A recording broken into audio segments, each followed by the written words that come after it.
Hi, I'm Benji Hardy. Here are your news headlines for Friday, February 5th. To begin with, the national unemployment rate has hit a low point for the past 8 years. The national unemployment rate has dropped to 4.9%, the lowest since before the recession hit back in 2008. That's according to figures released today by the U.S. Department of Labor. That figure requires typical qualifications. Not every single person out of work is counted in the unemployment figures, such as folks who have dropped out of the workforce entirely. But still, it shows that the economy continues to recover. About 151,000 new jobs were added in the month of January, somewhat lower than the 190,000 that economists had forecast. Last night was the fifth Democratic debate of the primary season, pitting Hillary Clinton against Bernie Sanders one-on-one this time, now that Martin O'Malley is out of the race. The candidates squared off on a stage in New Hampshire days before that state's primary election. The general consensus of the debate seems to be that the event lacked a real winner, much like the basically 50-50 split of the vote in the Iowa caucuses on Monday. Sanders stuck religiously to his core message of fighting inequality and wealth inequality and targeting Wall Street, implying that Clinton was too beholden to wealthy interests to take on a truly progressive agenda. Hillary pushed back aggressively, maybe more aggressively than we've seen her in the past, saying that Sanders was attacking her integrity, quote, by insinuation and innuendo.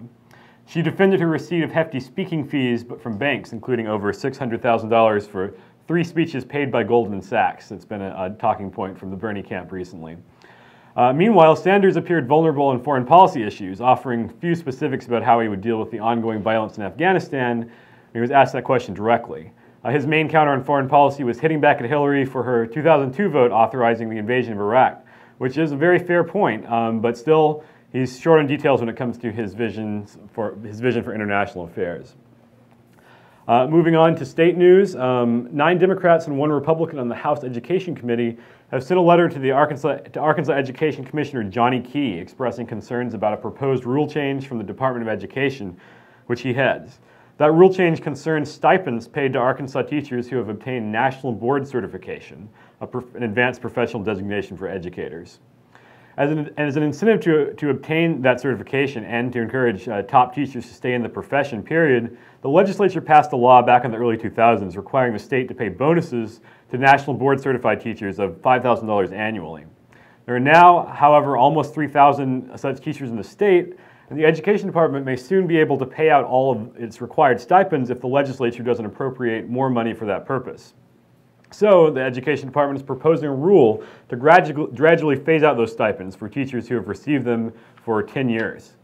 The legislators of the Ed Committee, along with many teachers in the state, say that's unfair to veteran teachers, and also that any such change should go through the legislature.